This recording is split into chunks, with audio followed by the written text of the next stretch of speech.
안녕하십니까. 저는 성균관대학교 소프트웨어학과의 정재원 교수입니다. 오늘은 오토마타 11주차인 튜링 머신에 대해서 공부하겠습니다. 자, 모티베이션은 우리가 이전에 공부했던 푸시다운 오토마타인 PDA, 이전에 저희가 공부했던 푸시다운 오토마타 PDA는 컨텍스트 프리 랭귀지를 액셉트 하거나 리젝트 하는 능력이 있습니다. 하지만 여기 example처럼 AN, BN, CN 또는 WW처럼 세 개 문자에 대한 개수 또는 앞에 W와 W가 같은 경우는 PDA는 recognize를 할 수가 없습니다. 그래서 하지만 튜링 머신은 보다 generalized than conceptual computer라고 생각하시면 됩니다. 그래서 방금 봤던 AN, BN, CN 같은 랭귀지 또는 W 같은 랭귀지를 accept 할 수 있는 보다 스트롱얼한 스토리지 디바이스를 가지고 있는 컨셉추얼 머신이라고 생각하시면 되겠습니다. 그래서 튜링 세시스라고 하는 이론에 따라서 어떠한 컴퓨테이셔널 프로세스, 즉 현재 오늘날 컴퓨터들이 처리할 수 있는 그런 복잡한 컴퓨테이셔널 프로세스를 처리할 수 있습니다. 튜링 머신을 가지고.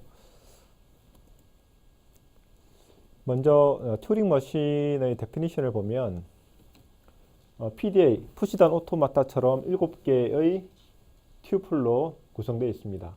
그래서 SEP 튜플 해서 즉 7개의 튜플입니다.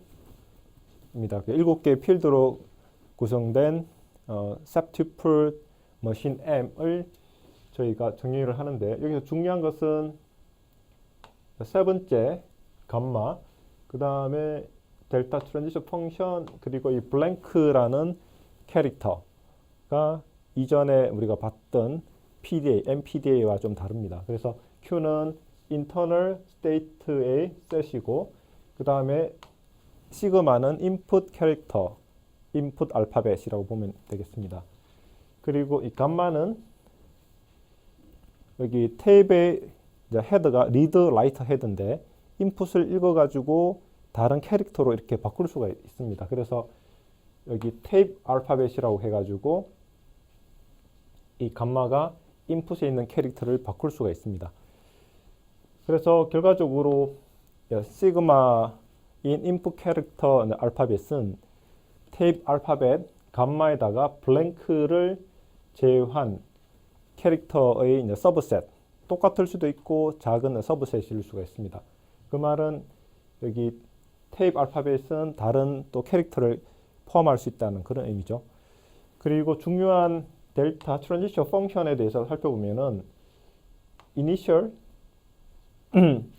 그 델타는 인터널 스테이트와 그 다음에 캐릭터, 이 캐릭터를 기반으로 해서 인풋 캐릭터에서 또 현재 탭이 인풋이 될 수도 있고, 이게 헤드가 움직임에 따라 가지고 인풋이 탭 알파벳으로 바뀔 수가 있습니다. 그래서 이제 감마로 놓고요. 그래서 탭에 있는 현재 헤드가 갖고 있는 캐릭터라고 보시면 되고, 그 다음에 넥스트 스테이트로 이제 트랜지션을 할 때 next state 또는 이게 replacing 캐릭터라고 보시면 되겠습니다. 그래서 이 캐릭터를 현재 헤드가 가리키고 있는 걸 다른 탭 알파벳으로 바꿀 수가 있고요.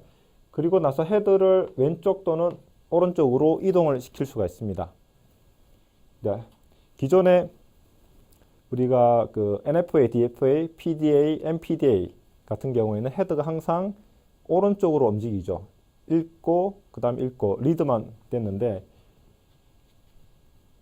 튜링 머신에서는 리드 라이트를 할 수 있는 헤드가 있다는 게 특징입니다. 그래서 이 탭 위에 있는 캐릭터가 이제 새로운 캐릭터로 이렇게 바뀔 수가 있다는 거죠.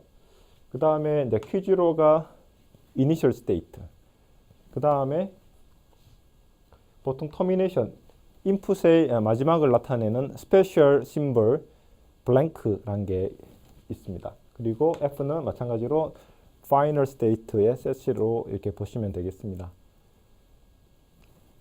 튜링 머신에 대해서 우리가 중요한 노트가 있는데 리드 라이트 헤드는 테이프에서 라이트 또는 레프트로 이렇게 이동할 수 있다는 게 중요한 사실이고, 그 다음에 튜링 머신에서 인풋 파일 그리고 스페셜 아웃풋을 위한 메커니즘이 특별히 있다기보다는 인풋 아웃풋이 이제 필요하다면은 테이프 위에서 인풋이 있고 그 다음에 아웃풋도 테이프 위에서 이렇게 라이팅을 이렇게 할 수가 있습니다. 그래서 부가적인 스택을 포함하지 않고 오퍼레이션을 할 수 있습니다. 그게 우리가 이전에 봤던 PDA, MPDA와 좀 다른 점이라고 볼 수 있겠습니다.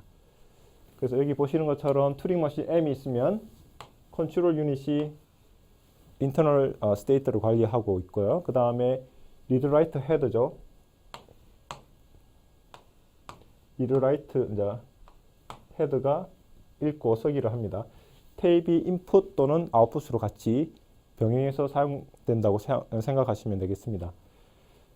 그리고 트랜지션 펑션 델타 Q0A 같은 경우에 넥스트 스테이트가 Q1이 되고요. 그 다음에 리플레이싱 캐릭터가 D가 되고 헤드가 오른쪽으로 한다는 겁니다. 그래서 이그젬플을 통해서 보면 인풋이 A, B, C가 있습니다.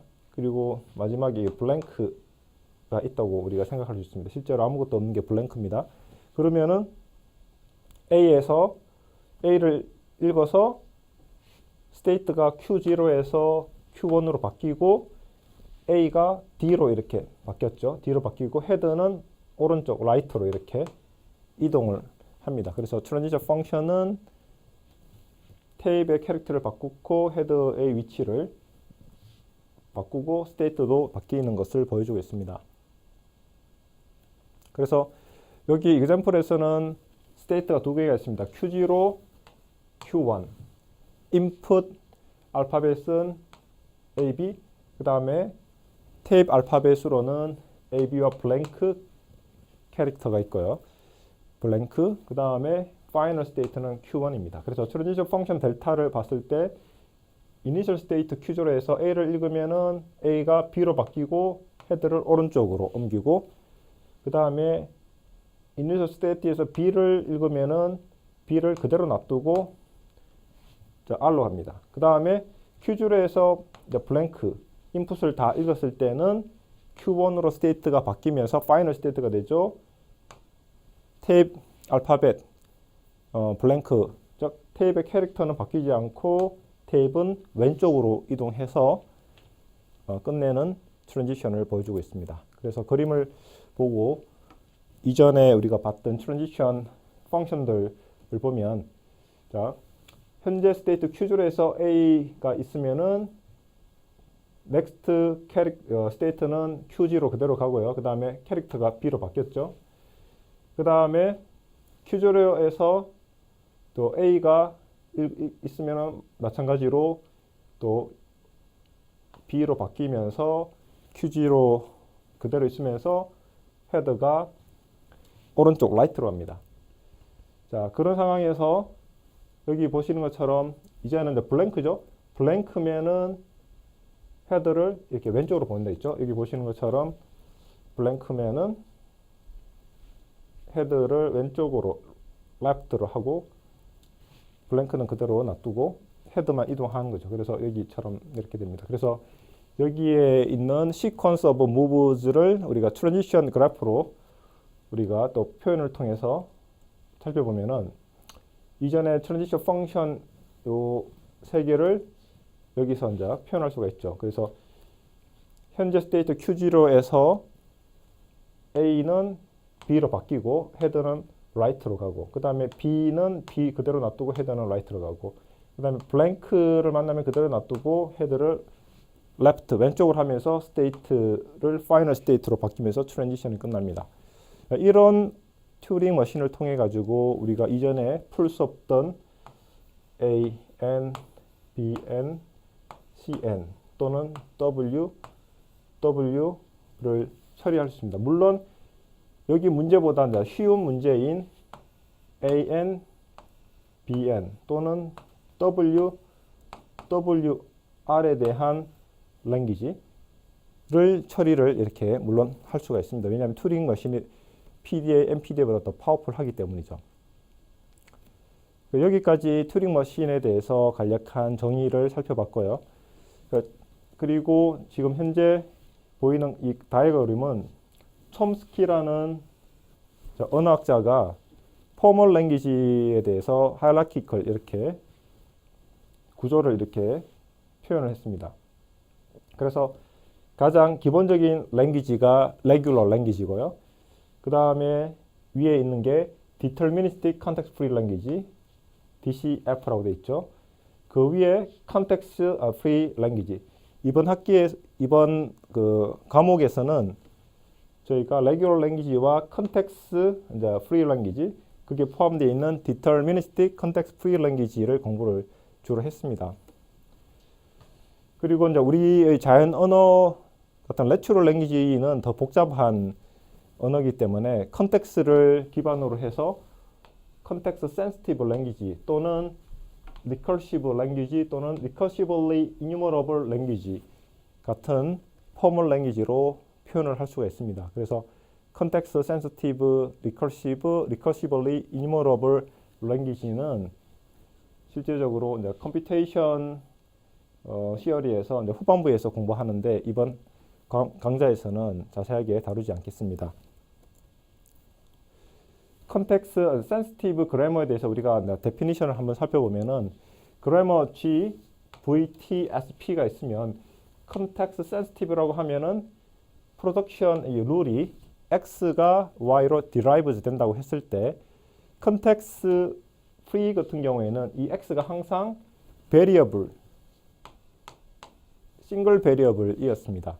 그런데 컨텍스트 센시티브는 우리가 데리베이션 한 과정에서 앞뒤로 해서 터미널 또는 왼쪽 또는 오른쪽에 있는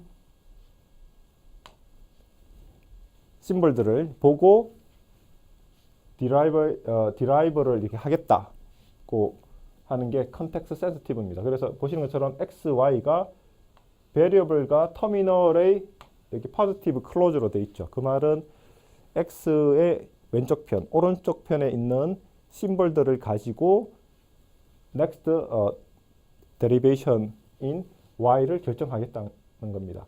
그리고 중요한 constraint는 이 X 왼쪽 편에 있는 스트링이 센터리션 폼이 오른쪽에 있는 센터리션 폼 Y보다 길이가 같거나 작아야 된다는 거죠.